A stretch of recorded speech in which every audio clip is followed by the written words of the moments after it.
என் உயிரே கண்ணம்மா. பகுதி 6. மனிதாபிமானமே இல்லாமல் அப்படி என்னம்மா நான் அநியாயம் செய்துவிட்டேன் என்று சற்று அளவுக்கு அதிகமாகவே வியந்தான் அவன்.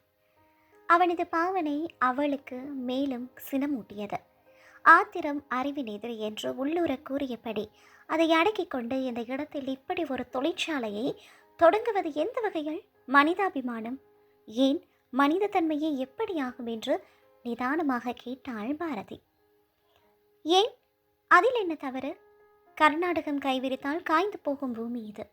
பயிரில்லாவிட்டால் இந்த ஏழை மக்கள் பட்டினிதான் கிடக்க வேண்டும். அப்படி இல்லாமல் எத்தனையோ பேருக்கு நிரந்தரமான வேலை கிடைக்கும். அத்தனை பேர் வீட்டிலும் வளம் பெருகும். வீடு மட்டுமில்லாமல் நாடும் வளம் பெறும். ஒரு ஆண்டுக்கு எத்தனை கோடி ரூபாய்க்கு வெளிநாடுகளிலிருந்து காகிதம் வாங்குகிறோம் தெரியுமா? அது குறைந்து அந்நிய செலாவணி மிச்சமாகும். வீடு நாடு இரண்டையும் வளப்படுத்துவதில் மனிதாபிமானம் எந்த இடத்தில் மைனஸ் ஆகிறது? அழுத்தம் திருத்தமாக கேட்டான் அவன்.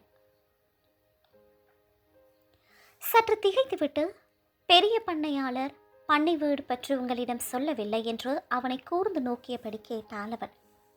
ஏன், பண்ணை வீட்டில் பேய் நடமாடுகிறதாமா?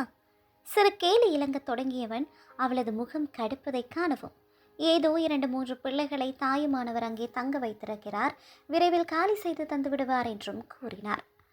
2-3 தங்க வைத்திருக்கிறாரா? அவளுக்கு குமுறி கொண்டு வந்தது. அனாதை இல்லத்தை ஒன்றுமில்லாதது போல காட்டியிருக்கிறார் பெரிய பண்ணையாளர். நல்ல குணமுள்ளவர். ஒரு தர்ம காரியத்துக்கு வீட்டை இலவசமாக தந்திருக்கிறார் என்று எண்ணினாலே வீடு பாழடைந்து விடாமல் பராமரிப்பார்கள் என்று நினைத்து கொடுத்திருப்பாரோ? ஒரு முடிவுக்கு வந்தவனாக என்னோடு வர முடியுமா என்று கேட்டாள்.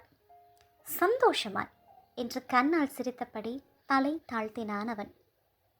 கிண்டலா என்று உள்ளூர புகைந்தபடி பண்ணை வீட்டுக்கு என்றாள் அவள் சுருக்கமாக. எங்கே வேண்டுமானாலும் என்றான் அவன் பழைய மாதிரியே. என்ன அர்த்தத்தில் பேசுகிறான் என்று வெகுண்ட போதும் அதை வெளிப்படையாக அவளால் கேட்க முடியவில்லை.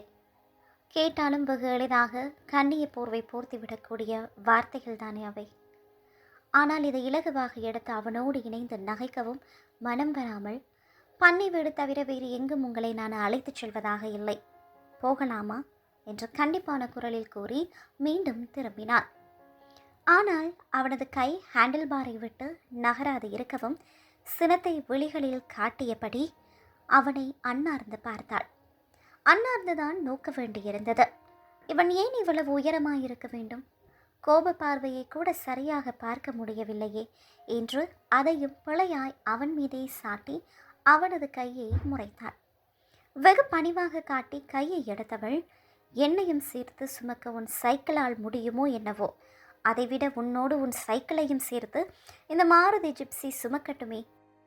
சைக்கிளை பின்புறமாக போட்டுவிடு என்று பதவிசாக சொல்லிக்கொண்டே போனவளை அவனை இடைமறித்தாள். தேவையில்லை, பண்ணை வீடு உங்களுக்கு தெரியும் அல்லவா, சாலை வழியே வாருங்கள் என்றவள் வினாடிக்குள் சைக்கிளில் ஏறி பறந்து விட்டாள். தோளில் பின்கொண்டு குத்தி படிந்திருந்த துப்பட்டாவின் முந்தானை காற்றில் பறக்க வயல்களின் வரப்பில் அவள் லாவகமாக சைக்கிள் ஓட்டிச் செல்வதை ரசித்தபடி சற்று நேரம் நின்றான் மதுசூதனன். இயல்பாக வெளிப்பட்ட இந்த நளினமும் நேரான பார்வையும் நிமிர்வும் கள்ளத்தனத்தோடு எப்படி இணைய முடியும்? இணைந்துவிடக்கூடாதே என்று தன் கணம் கவலையுறுவதை ஒரு ஆச்சரியத்தோடு உணர்ந்தவனாக ஜீப்பை எடுத்தான் அவன். அவனுக்காக பண்ணை வீட்டின் வாசலில் காத்திருந்தாள் பாரதி. சிறு வேக மூச்சைகள் அவள் விரைந்து வந்த விதத்தை விளக்கின. ஆனால் மேலுதட்டின் மேலும் நெற்றியிலுமாக லேசாக பலபலத்த வியர்வையையும் விம்மி தனியும் உடலையும் ரசித்து கொண்டு நிற்க இடமின்றி அவனை உள்ளே அழைத்துச் சென்றாள் பாரதி. ஒரு முதிர்ந்த பெண்மணியின் கைகளில் ஒரு 6 மாத குழந்தை பாரதியை கண்டதும் தண்ணீர் சிறு பற்களை காட்டி அவளிடம் தாவியது. புன்னகையோடு குழந்தையை வாங்கி கொண்டாள் பாரதி.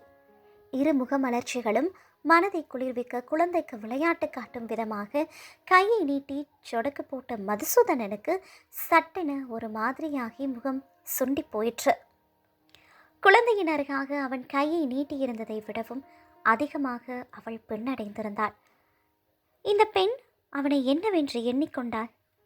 குழந்தைக்கு விளையாட்டும் காட்டும் பாவனையில் அவளை தகாத முறையில் தொட முயலும் கயவன் என்றா? மகா பெரிய ரதி என்று நினைத்து கொண்டாளாக்கும்.